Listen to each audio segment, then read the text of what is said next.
Hi guys, Cinematic Recapped here. Before we start, warning. Spoilers ahead. Today, I'm gonna explain an American psychological thriller movie, called Watcher. An American woman named Julia moves to Bucharest with her husband, Francis, who takes a marketing job there. Francis, whose mother is Romanian, is fluent in the language, while Julia is not. The couple move into an apartment building with a large picture window. Once there, the landlady hands them the keys before they move in. However, Julia cannot sleep well and wakes up in the middle of the night.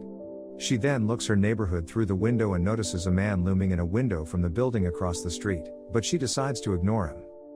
The next morning, Francis leaves early for work and sends a lovely message for Julia. While busy doing housework, Julia hears a woman screaming next door. To fill her spare time, Julia attempts to familiarize herself with the city and begins learning Romanian. When she returns to her apartment, Julia is surprised to see the door was opened, but luckily it is just the landlady who wanted to fix the lights in the room. As she looks through her window again, she sees the creepy man in the opposite building. Shortly after, Francis returns home and takes her out to dinner. On their way home, the two see a group of people and police sirens around a house as if something bad just happened. There is also a man sitting in the ambulance looking intently at Julia. The following day, Julia sees the incident last night in a local news report. Apparently, the police found a woman's body in that house. The man who was sitting in the ambulance saw the body and called the police. As a result, Julia's fear heightens as that house is very close to her apartment. She then informs her husband about the man in the window, whom she notices watching her on a daily basis, but Francis dismisses it and says that everything is fine. After that, he tells her that he has invited his friend, Simon, and his wife to dinner at their apartment tonight. At first, all of them speak in Romanian, which Julia cannot understand. Simon then starts talking about the murder of a woman yesterday. He tells them a rumor that the woman had been decapitated by a serial killer, dubbed the Spider by the local media. Furthermore, he continues to tell another murder of a woman that took place a month ago, whose throat was slit in her apartment. After hearing all the creepy stories, an agitated Julia rushes out of her apartment, where she gets acquainted with her neighbor, Irina. One day, Julia sees the victim's face in a local newspaper.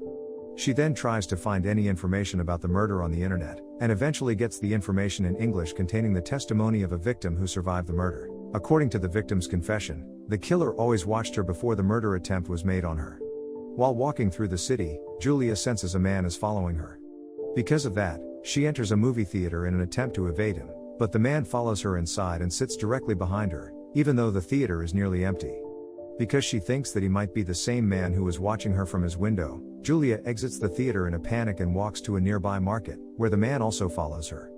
Therefore, she quickly tries to evade the man and manages to flee through a back exit. That night, Francis finds Julia rattled by the incident, so he suggests going back to the market to review the security footage.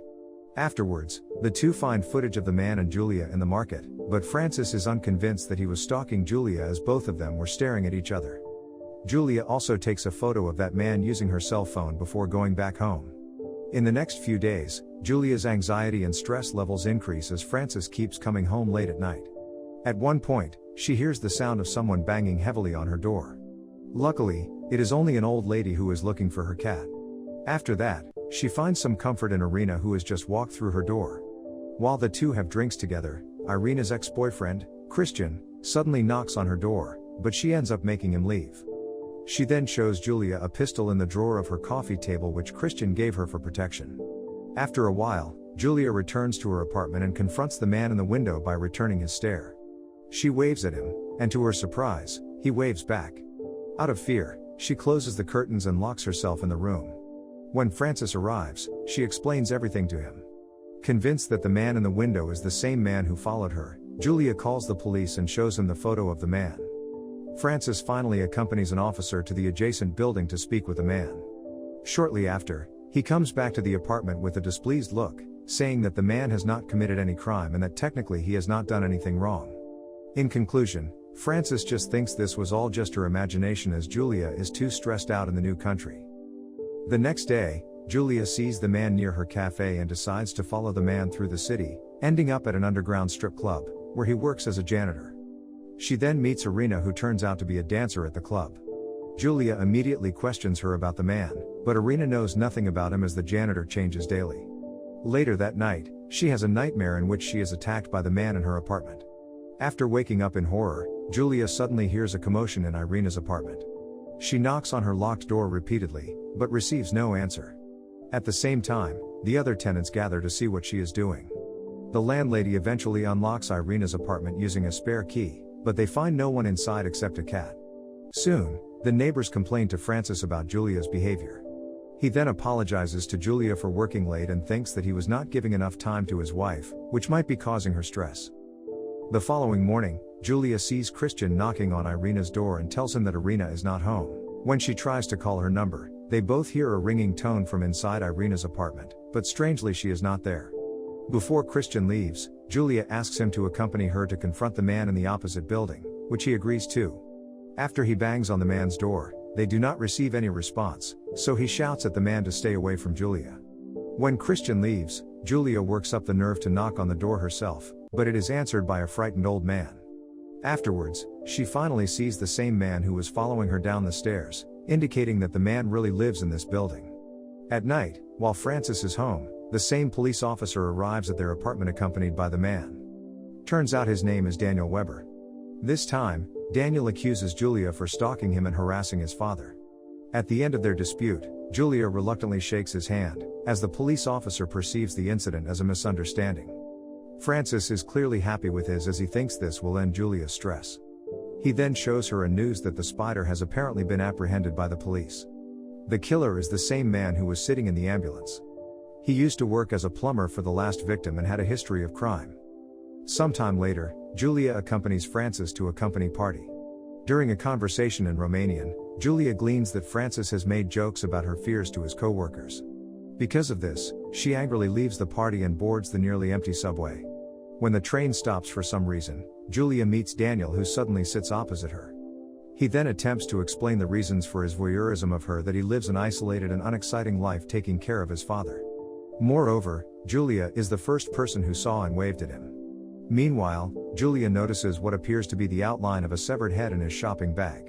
Thus, she apologizes to him once again and swiftly deboards the subway. She then returns to her apartment where she begins packing her belongings. When she wants to say goodbye to Irina, Julia finds that Irina's door is unlocked. She is also interrupted by the sound of music playing inside. As she goes to investigate, she finds Irina's headless corpse, before Daniel smothers her with a plastic bag. When Julia regains consciousness, she sees Daniel holding her down with a knife.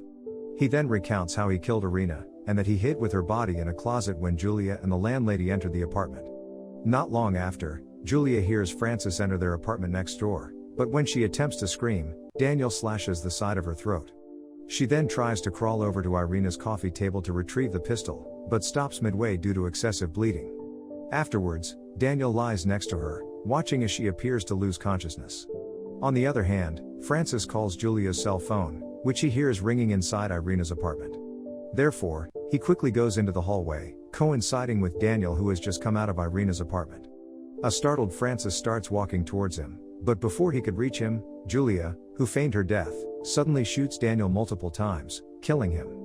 The movie ends with a bloodied Julia coming out of Irina's apartment and staring at Francis, proving that her suspicions all along are correct. Subscribe to watch more videos like this, turn on notifications, and leave a like to help the channel out. Thank you for watching.